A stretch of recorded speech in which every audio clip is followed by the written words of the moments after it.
Tapakan natin yung ating mga participants. That happened yesterday and actually today. So day 2 is I think this afternoon done sa ating discipleship. Thank you, Mark.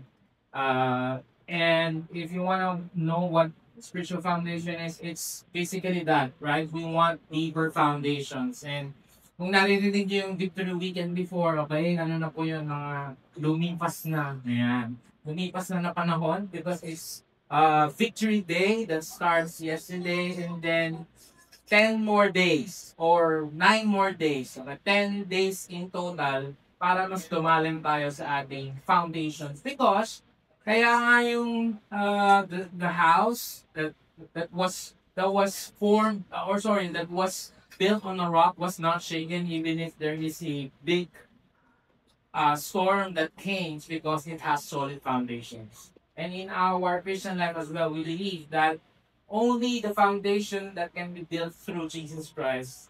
Kaya lang ba tayo titibay sa ating mga buhay. So, if you want to know more about that, please ask the person that invited you or any of the ushers. Magsa-start tayo ng one-to-one hanggang maging Victory Day. Or probably some of you guys na tapos na ng Victory Weekend, maybe the question is, pwede po ba akong umulit? Of course, right?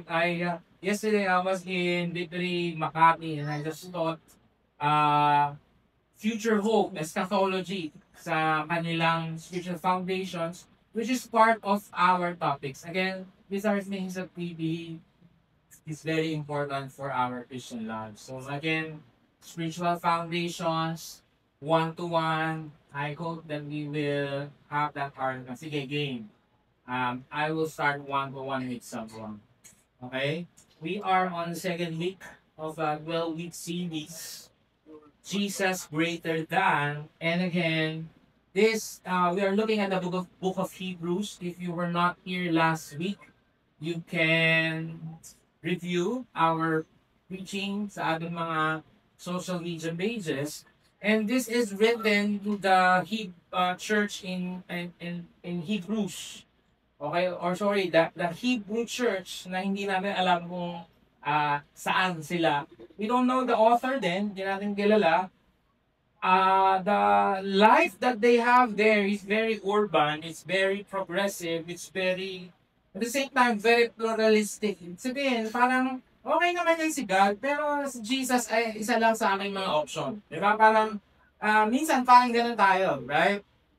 Si Jesus, mag-service ako ng Sunday, pero Monday to Saturday, bahala ako sa buhay ko. And ang kaso, na-persecute sila ng sobra. Mayayaman nga sila, maayos yung buhay nila, tapos pinipersecute sila. So they're thinking right now, what makes Jesus better? Bakit nga natin pinagpalit si Jesus? Okay, bakit natin pinagpalit yung buhay natin para kay Jesus? Bakit hindi na lang tayo bumalik ulit doon? Bumalik na lang kaya tayo sa buhay natin before kasi parang wala naman yata tayong napapala. So, the writer of Hebrews started Christology and also typology, the Old Testament practices. Okay, yan yung mga lodi nila yan. Si Moses, okay, Sabbath, yung high priest, things in this world, yung covenant, yung ministry, sacrifice, and all. And then the writer of Hebrews is saying, okay, wala ka sa lolo ko. Di ba ganun yan? Ganun yung joke ng mga Pilipino. Alam mo ba yung ginawa ng lolo ko? Wala yan sa lolo ko. Mahina pa yung mga lolo niya eh. Parang gano'n. And then Jesus is the lolo of the lolos, okay? The better than all of them. Today, we're gonna talk about better than angels. Okay? Bigla ka napatingin sa katabi mo nung sinabi ko anghel, di ba? Mukha pa anghel yan. Anghel ng kadiliman, di ba? So, angels, okay? We're gonna talk about that. Excited to unpack this with you. So, Hebrews chapter 1 pa rin tayo. From verse 3 to 13. Let's all stand as we read the word of God.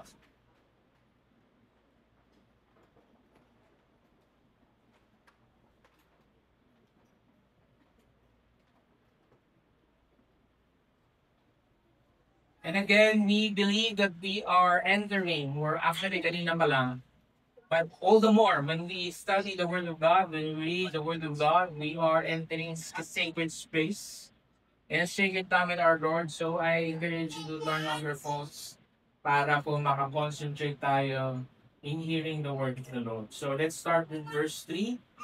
Let's read it all together. 3, 2, 1, go. He is the radiance of the glory of God.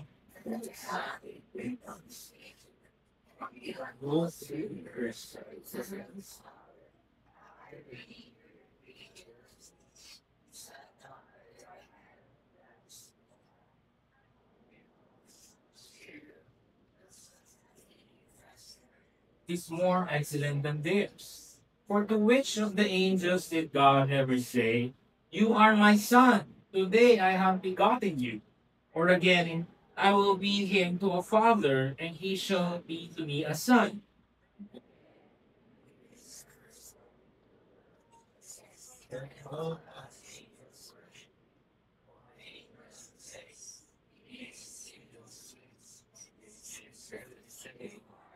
But of the Son he says, "Your throne, O God, is forever and ever. The scepter of uprightness is the scepter of your kingdom."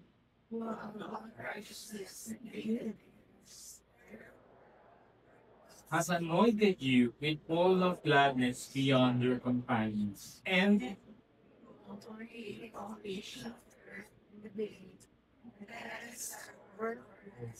they will perish, but you will remain. They will all wear out like garment, like a robe that you would roll them up. Like a garment, they will be changed, and your years will have no end. And to which of the angels has he ever said, "Sit at my right hand until I make your enemies a footstool for your feet"? This is the word of the Lord. This is the word of the one that's better than the angels. Lord, thank you. Thank you. It started last week, and I pray today we'll get to know you a little bit better, no? Salamat, God.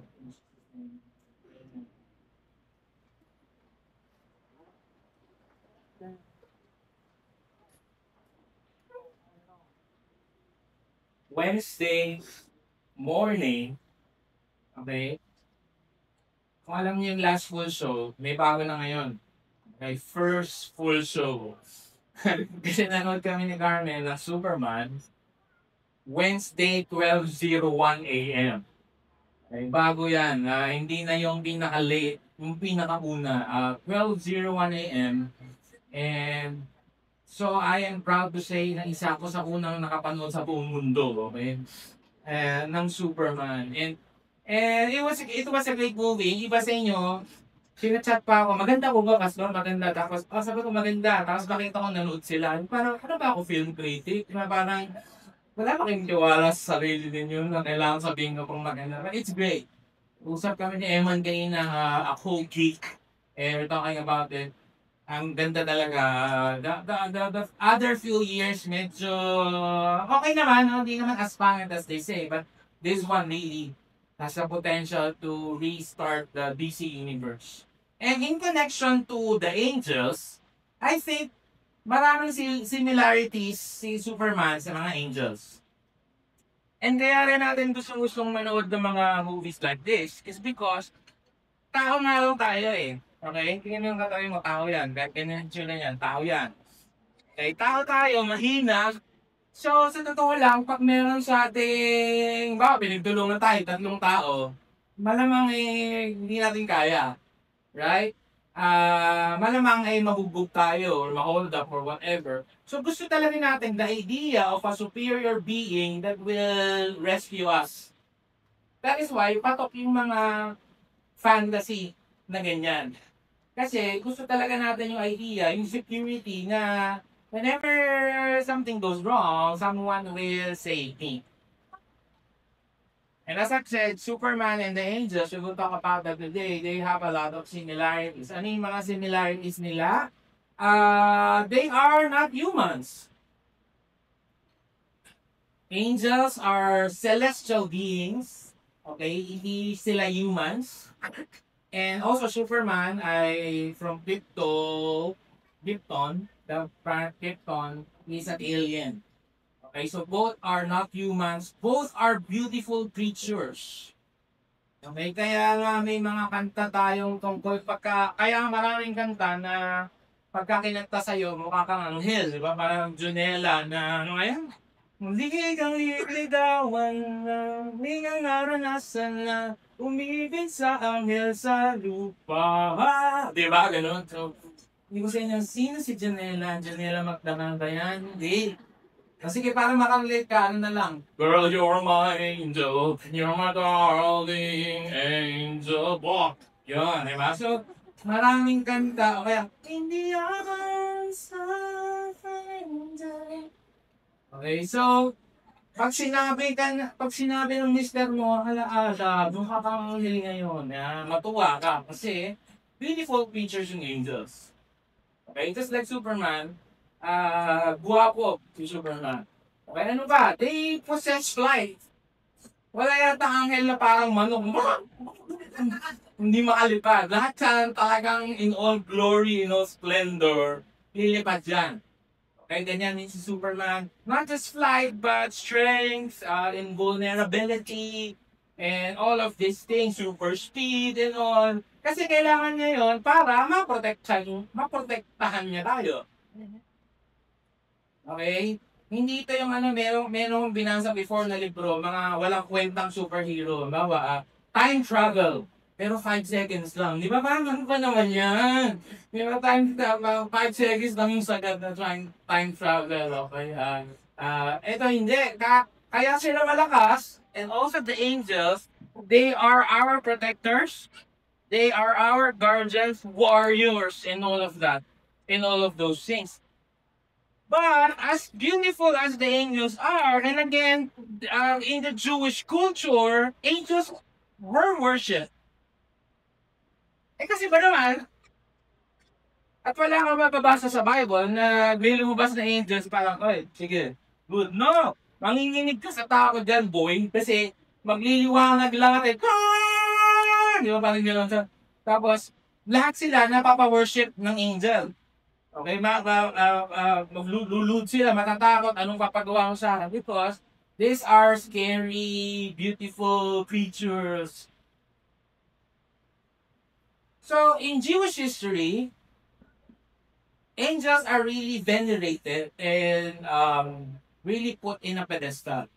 Sometimes too much. In fact, there are two major religions that we have right now started because of an angelic visitation. Number one, I see Muhammad, Islam, 7th century. The angel Gabriel daw came to him at nagkaroon sila ng pag-uusap, hindi lang once, but matagal na mga pag-uusap. At yung mga pag-uusap nila na yon ni Muhammad, doon nabuo ang libro ng Quran. Ano ka So, naalala ko lang kung grade 3, tinuro ng teacher namin. Islam. Also, Mormonism, Jesus Christ of the Latter-day Saints. Si Joseph Smith, dinisita daw ng anghel, ang pangalan ng anghel ay si Moroni. And for 23 years, they exchanged values, notes, and that. And it came out, the Book of Mormon. At marami pa. So again, angels are a big thing. It's great. Right?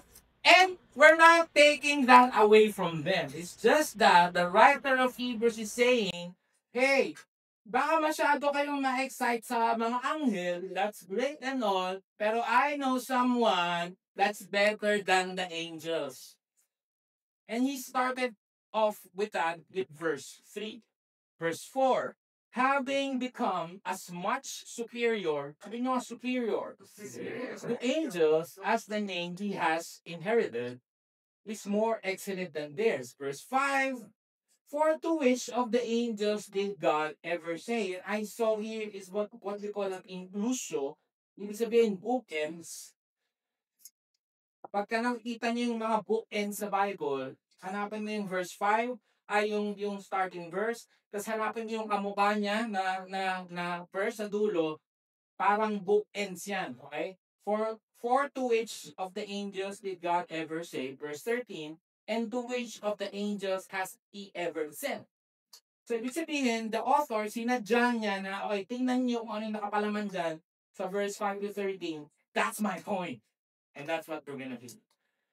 Why is Jesus superior to the angels? Number one, because Jesus is the Son, the angels are just servants.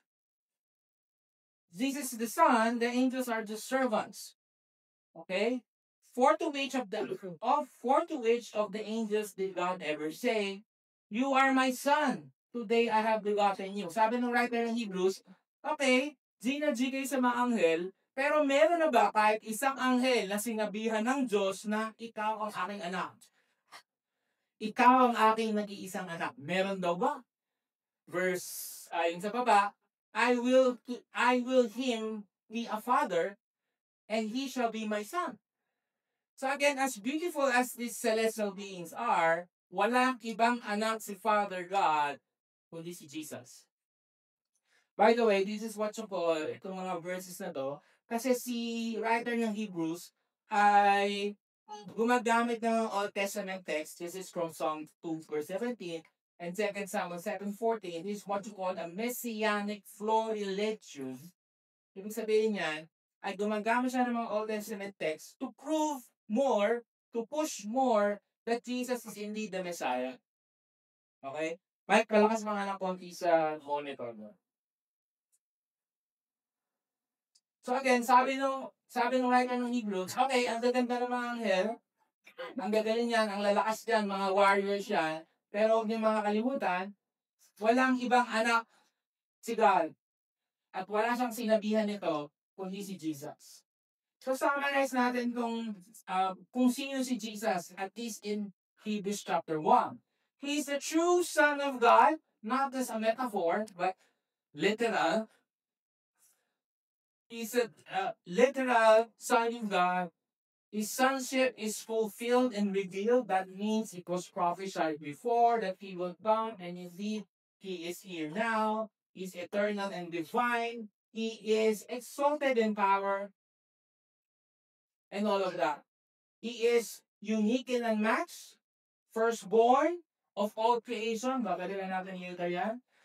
He is a creator, not a creation. Babalikan natin mamaya yan. And his sonship expresses dual identity. Ibig sabihin, he is both divine and human that makes him the Messianic King. So, ang dami-dami tungkol sa Jesus being the heir prince. Okay, just like what I've said last week, he is the heir prince now, but someday, mamanahin niya lahat to as the true son of the king. So, Jesus the Son, the angels are just servants. Tignan niyo, verse 14. Are they not, talking about the angels, all ministering spirits sent out to serve for the sake of those who are to inherit salvation? So, rather Hebrews is saying, malalakas yung mga yan. Warrior yung mga yan. May mga pinapagawa dyan. Pero, huwag niyong kakalimutan kung sinong bossing. Kung sinong nagpadala sa kanila in the first place. Okay, tuloy-tuloy na natin. Si Jesus King. The angels are just ministers. Of the angels, he says, he makes his angels wings and his ministers a flame of fire. So, pinabanggit kasi yung winds sa a minister, a flame of fire in this context. It's painting a picture of something that's impermanent. And it's also saying that he, subject, si God, bossing, si Jesus, bossing, siya yung nag-make ng mga angels winds and his ministers a flame of fire. Versus si Jesus Christ, the Son, siya daw ay my throne, O God, is forever and ever. The scepter of uprightness is the scepter of your kingdom. You have loved righteousness and hated wickedness. Therefore, God, your God, has anointed you with the oil of gladness beyond your companions. So, si King Jesus. Ulit, servants, ministers. Kaya, ito na, Don't pray to angels. Pray to Jesus to send them. Meron ba nagpe-pray lang sa angels dito? Kumain kayo. Kasi ako dati nagpe-pray sa angels. Do you remember our prayer? Angel of God, my guardian dear, to whom is life and each me here, ever stay beyond my sight, the land and guard, the ruling guard. Amen. So, if Jesus is the Son, Jesus is the King, the angels are servants and ministers, and then yung boss tapos na mag-pray. So, how do we ask the Lord to send the angels? Ganito lang. Sino dito bumibiyahe ng gabi? May business, may ganyan. Di ba? Lord, alas 12 na, hindi ako nakatulog. Pagod po ako. Send your angels to protect me. Ganon. Utusan mo, wag mo utusan yung angels. Humingi ka kay Lord ng permiso na utusan niya yung angel. Okay?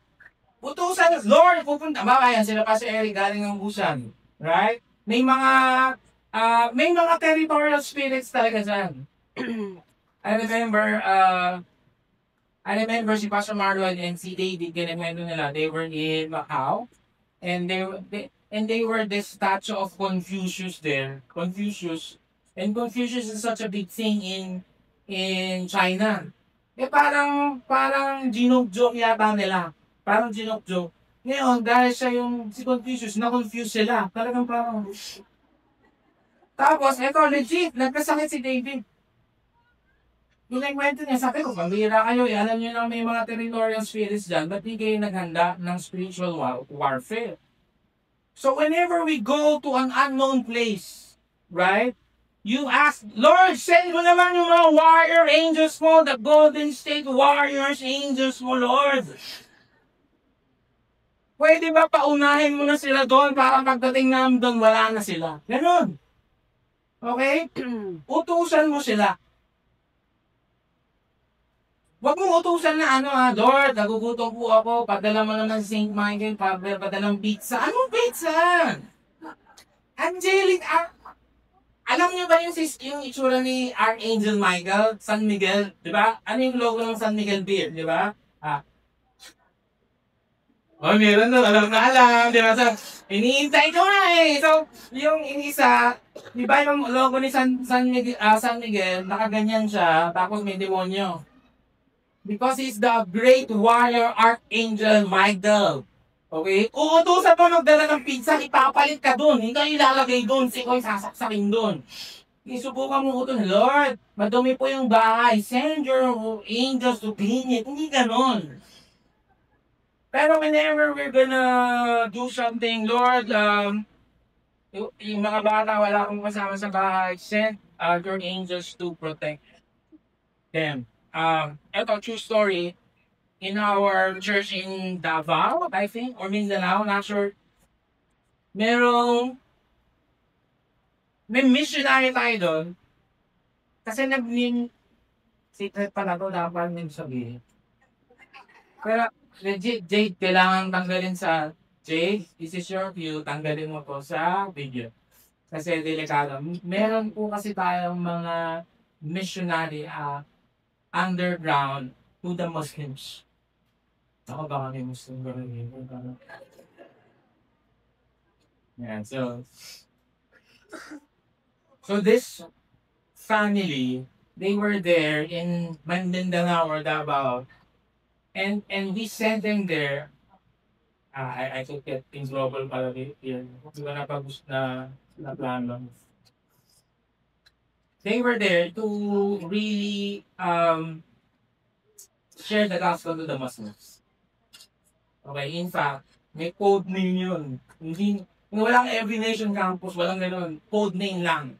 Hindi siya sabihin code name, matatanggal na ako sa trabaho, dama nung naikwento. Okay? Tapos, nalaman ng mga Muslim na doon sila nakatira at mga misyonaro pala to. So one night, they were telling me the story, one night talagang pinuntahan sila ng isang grupo ng army ng mga Muslim. Right? And they didn't know that it's gonna happen. Gabi, tapos, hindi sila naging successful. Umuwi sila takot na takot. So sabi ngayon ng boss nila, ano nangyari sa inyo? Eh, para mag-asawa lang yung dalawang bata, ba hindi nyo lang natal. Hindi po namin maintindihan, boss, kasi pagdating po namin doon, merong malaking taong nakabantay dun sa bahay.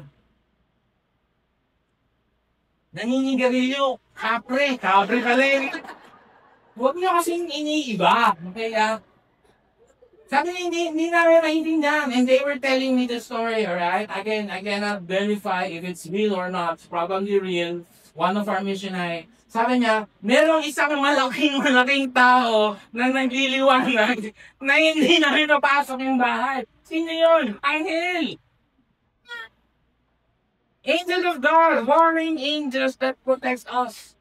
So legit to pray. Warriors nga to, protector, malalakas. Huwag mo lang pag-delivery ng pizza, please. Kasi ipapalit ka doon, di ba? Yung delivery mo, warrior nga to eh. Pero ang mali naman, pag nagiging worship na. Kasi nga, beautiful creatures, powerful and all. And we even name our towns, cities after them. For example, itong town na to sa Bulacan, San Rafael, which is named after Raphael, one of the Ninja Turtles. Okay, Michelangelo, Leonardo, Donatello, and Raphael. Di ba? Hindi, ang archangel din to, si Raphael. I mean, why? Una, bakit mo ginawang saint yan? Bakit mo ginawang saint yung angel? Angel nga yan. Right? So itong town na to sa San Rafael, nadaan ako doon the other day. And then, meron silang ginawang Guinness Book of Records. The largest gathering of angel costumers. 1,200 plus people na nakadress ng angel. We got the Guinness, okay? So we're proud of that. Maybe? Kaso lang may isang pumunta mali, demonyo yung suot niya. Di ba parang, bakit demonyo yung suot mo? So, mutik na siyang pagtulungan ng 1,200 anghel. Now, I'm not saying that they are worshiping angels, no, but this is just a reminder to all of us that, again, angels should not be worshipped. Angels are worshipers just like us. Ano sabi dun sa verse 6? And again, when he brings the firstborn into the world, he says, let all God's angels worship him. Quoting Deuteronomy 32:43. Remember, Jesus is still a baby. Angels are already worshiping him. In fact, nagtawag pa nga yung anghel, di ba? Punta siya dun sa mga shepherds. Uy, kulang puwersa namin. Kailangan natin i-worship to. Ito yung King of Kings, Lord of Lords, tong baby na to, punta kayo doon, town of Bethlehem. Worship tayo together. Ang tendency ng mga tao is mag-worship towards the angels, but the angels never accepted it. Lagi nilang worship si Jesus. Si Thomas. And the reason why I'm gonna tell this is because marami na pong religion dito sa Pilipinas na nire-respect si Jesus. Kala mo Christian. Kasi merong Jesus yung church nila eh. Saan ka nag-church? Diyan sa I rebuke you Satan in Jesus name Christian Church. Anong pangalan? I rebuke you Satan in Jesus name Christian Church. Ano? I rebuke you Satan Church. Ano? I rebuke Satan Church. Ano? Doon sa Satan Church. Di ba kasi, hindi ko may Jesus po sa church. Si Jesus po ang tingin nilang Diyos. Right? Si Thomas, di ba sabi niya, hindi ko i-worship yung si Jesus na yan. Malamang impostor yan. Scammer yan. Kailangan makita ko yung kanyang nail prints. Nail prints? Nail paints, tama, nail, pako, wounds, right? And lumabas si Jesus, sabi niya, "Oh, eto na, Thomas, ika, sasampal ko sa mukha mo. Puro ka doubt," sabi niya gano'n. Tapos, you know the story, lumot si Thomas, di ba? Ano sabi niya? My Lord and my Savior. My Lord and my God. Sabi niya, Panginoon ko at Diyos ko. Diyos ko. And Jesus did not say, so tumayo ka, mapapagalitan tayo ng Father. Hindi ako Diyos. Siya lang yung Father, prophet lang. He accepted the worship. And there are people that are saying that you would not see Jesus saying that He is God. Huh? Are you blind or something? Because there's a lot of proof.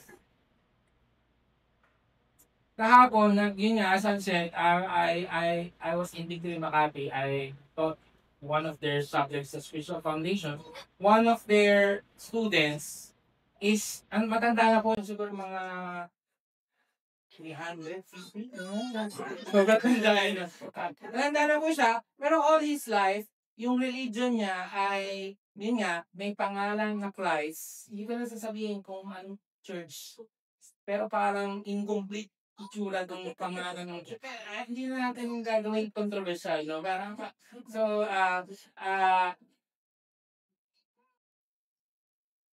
may Jesus sa pangalan ng church, pero si Jesus ay tao lang sa kanila.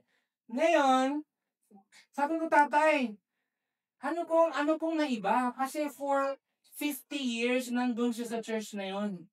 Ano pong naiba? Buti po nandito na kayo sa Spiritual Foundation. Eto mga anak, no, mga ikaris kayo dito. Alam nyo, pastor, kung sino nag-disciple sa akin, sarili kong anak. Sabi niya, hindi ako tinigilan. Inuulit niya sa akin yung John 1:1. In the beginning was the Word, and the Word was with God, and the Word was God. Jesus is God, Daddy. Jesus is God. Tapos nilagay daw niya yung mga Manila paper. Nilagay ko yung mga Manila paper.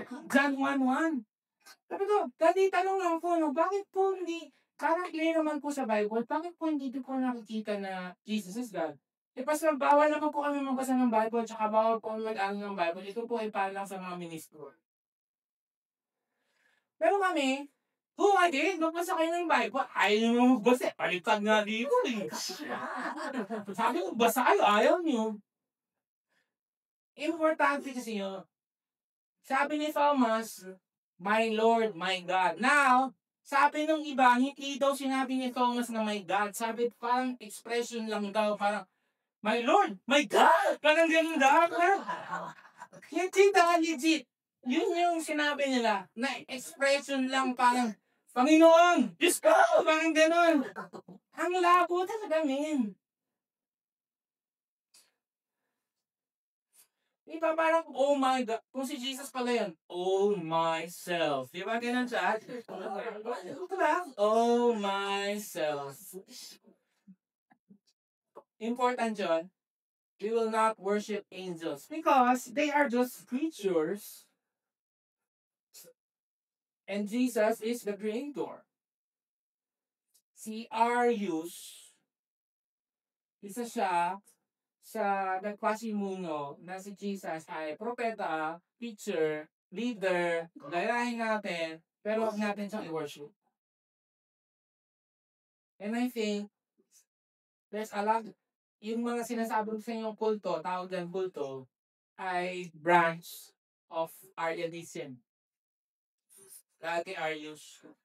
Pero clearly, when you see the Bible, if you believe the Bible, sabi doon, Jesus, ikaw, ang naglay ng foundations of the earth in the beginning. So Jesus did not just exist when Mary realized her. He was already there in the foundation of the earth, right? And the heavens are the work of your hands. Grabe, yung kalangitan daw ay gawa ng mga kamay ni Jesus. They will perish, but you remain. They will all wear out like a garment, like a robe. You will roll them up. Like a garment, they will be changed. But you are the same. Jesus, angels, humans, buildings, institution, the world will pass away, but you, Jesus, you are the same and your years will have no end. That's my law dito, bro. Again, he's saying it to the book of Hebrews, the people of Hebrews na, talaga ba? Pagpapalin ko ba yung Diyos na walang katapusan sa isang bagay na pwede rin matapos? Because He's the creator of the universe. That's why, in the Council of Nicaea, 325 AD, nag-meeting na sila. Kasi nagugulo pati yung mga simbahan, nalito na rin sila. Parang ano ba talaga? Diyos pa si Jesus o tao? Nalito. So gumawa sila ng mga blanket statement. One of the statement is this: that we believe in one Lord, Jesus Christ, the only Son of God, eternally begotten of the Father, God from God, light from light, true God from true God, begotten, not made, of one substance with the Father. Kung binasa nyo kanina yung binasa natin, di ba? And then my God will say to my God. Di ba? Ang ganda, ang galing. This is proving that Jesus is an uncreated being that has no beginning and has no end. The Alpha, the Omega. Yang pong Nicene Creed ay sinimplify into the Nicene Creed, which we know more as the Apostles' Creed. I believe in God, the Father Almighty, creator of heaven and earth, and in Jesus Christ, His only Son, our Lord. And this is, sabi ng Colossians, He is the image of the invisible God, the firstborn, the prototokos of all creation. And when it says firstborn, it doesn't mean the firstborns that is created. Again, sa progenitor culture, pag sinabi mong firstborn, ikaw ang may responsibilidad sa iyo lahat ito ibibigay kasi ikaw yung may birthright. Kaya nga gigil na gigil si si Jacob dyan eh. Diba? Na makuha niya yung birthright para siya yung magiging progenitor at magiging firstborn son. Si Jesus, bakit siya better than the angels? Because He's preeminent and He's supreme over all creation. He has special privilege, rights, including authority and inheritance. Last, the angels are just transitory, or in other words, impermanent, or in other words, finite. Pero si Jesus, yung role niya, permanent. Sabi din sa verse 7, He makes His angels winds and His ministers a flame of fire. Meaning to say, na may iuutos yung Diyos dyan, either bringing a message. Remember, si Archangel Gabriel? Gabriel!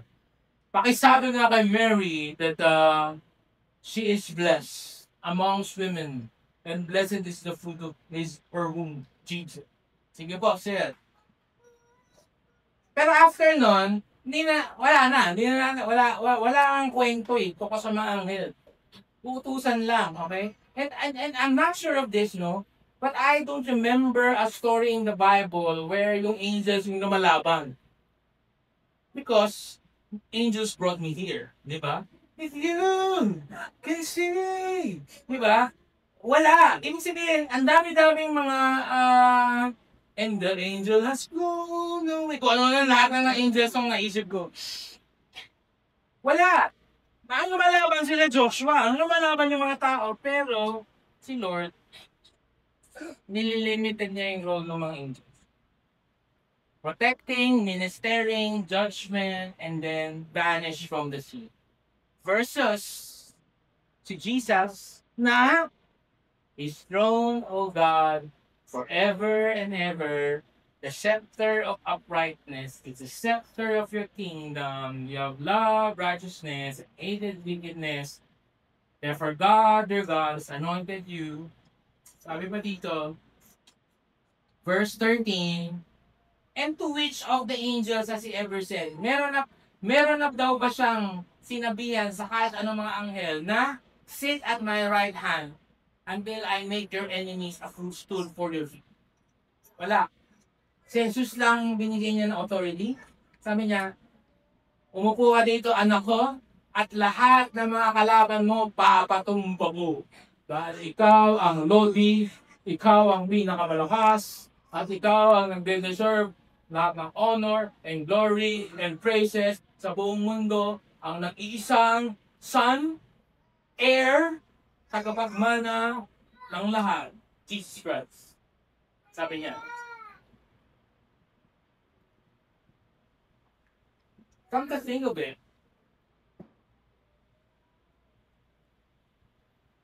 tingin nito, yung angels nga, which are sinless, gustong-gustong mag-worship kay Lord. Sinless siya. Except for one. For one. Hindi pala one. He started it and then his cohorts. Sabi din ni Jesus, alam niyo bang si Lucifer ay anghel? Sabi nila, the greatest worship leader of eternity, ang pangalan niya, the bright morning star. Siguro nainis din siya eh. Kasi sabi dito, siguro nainis siya. Feeling ko, paki-confirm nga kung sino may mga kaibigan ni Lucifer. Kasi tingnan niyo ha, for it was not to angels that God subjected the world to come off, which we are speaking. Hebrews chapter 2 to. It has been testified somewhere, what is man that you are mindful of him? Hindi kaya nga yun si Lucifer na bakit ba puro mga tao na lang yung minamahal mo? Bakit kami, ang ganda namin, mga celestial beings na hindi ka dinidisobey? Pag sila may patay kami, patay namin. Pag sila magaling na kaming telegrama, hindi telegrama. Tapos mahal mo yung mga tagaming kawayan na mga ayaw nga dyan mag-church. Tapos sa kanya ko, papangalan tong creation. And maybe siya lang sabi nito, what is man that you are mindful of him? Of the Son of Man, that you care for him. You made him for a little while Lord than the angels. Eh, yun naman pala eh. Mas mataas pala kami, mas maganda, mas malakas, lumilipad, may powers. Minsan evaporada, minsan artista. Pero bakit? Bakit kumahal yung mga tao? At bakit ka dyan bakit ka dyan maikakasal at the end of the days? Feeling ko nainis eh. Nagselos eh. Bakit? And Jesus said to himself, sabi niya, I saw Lucifer being thrown out of heaven. Pinatapon sa kalangitan. You made him for a little while lower than the angels. You have crowned him with glory and honor. Ikaw daw, man! Putting everything in subjection under his feet. Now, putting everything in subjection to him, he left nothing outside his control. At present, we do not yet see everything in subjection to him. Yung mga anghel nga eh, Gina mag-worship the Lord. Sinless being. Tara, mag-worship tayo. Mag-worship tayo. Tara, mag-worship tayo. Tapos sa atin, optional.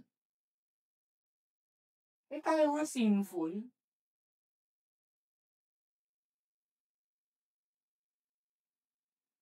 I hope it changes the way we see Jesus, we see angels, we see ourselves. And I hope that we ask the question, tayo din, who is man? That you are mindful of me. Dapat ipamana mo na lang yung kaharian mo kay Archangel Michael at kay Rafael at kay Donatello. I do not deserve me. But for some reason, Jesus wants you and me. Yung angels hindi sinasanctify. Sino sinasanctify? Tayo. Yung angels hindi niya tinatransform everyday. Sino ang pinapaganda niya everyday? Ikaw, ako. Sino ang gusto niyong makasama? Ikaw, ako. Wow. Wala pa ka naman sa Lord. Wala. And I hope, and that's our key music team, that just like the angels in Revelation chapter 7:11, and all the angels were standing around the throne, and they fell on their faces before the throne and worshiped them. Yung angels, alam nila kung gaano ka pangyarihan, ka-supreme, kalakas si Lord, gaano siya worthy of all praise. Kaya matik siya, worship, worship, worship, worship, worship, worship. Tapos yung tao, ditulak. I hope that it changes the way we see God, Jesus, the supreme being, superior to angels, deserves to be worshipped. Amen. Let's all stand.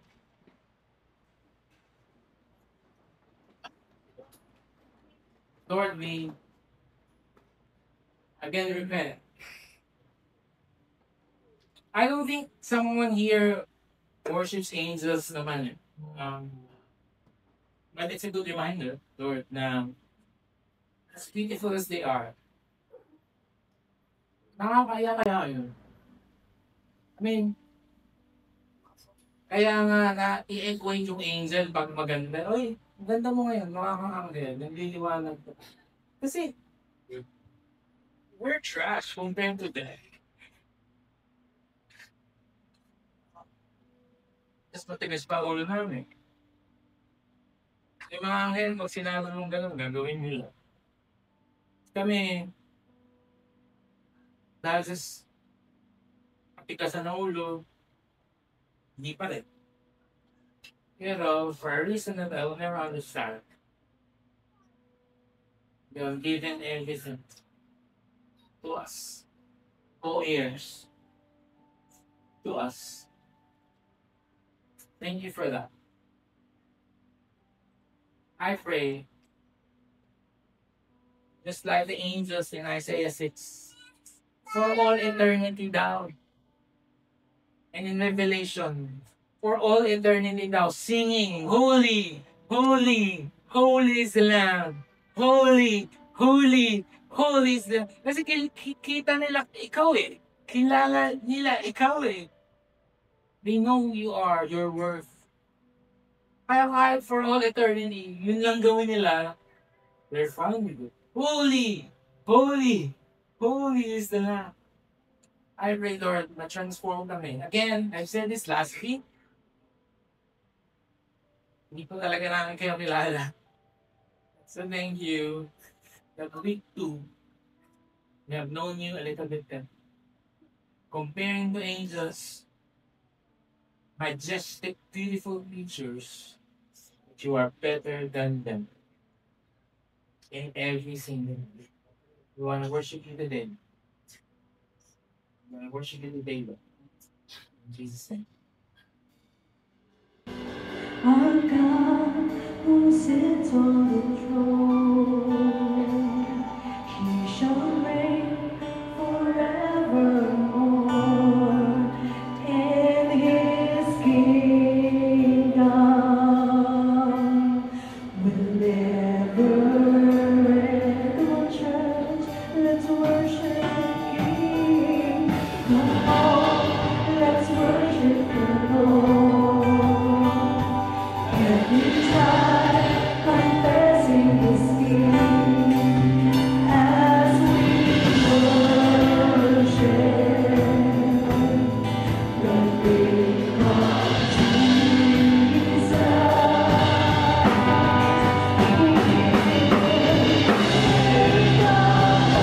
glory.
stretch your hands. Lord,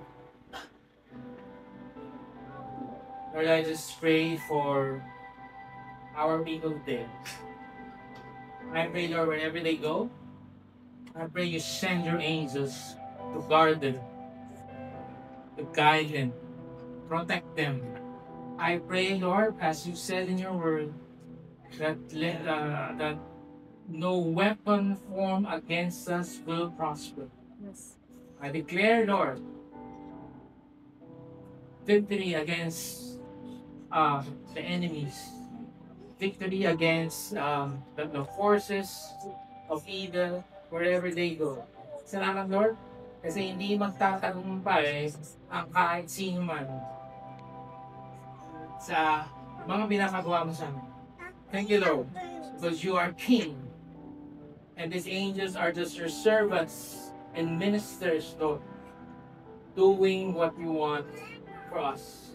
Thank you, Lord, and we are lifting you high above the angels in our hearts and in this place. May the Lord bless you, keep you. May His face shine upon you. May He be gracious to you. May He turn His face towards you and grant peace to you. May you be protected by His guardian angels everywhere you go. In Jesus' name, we pray. Amen.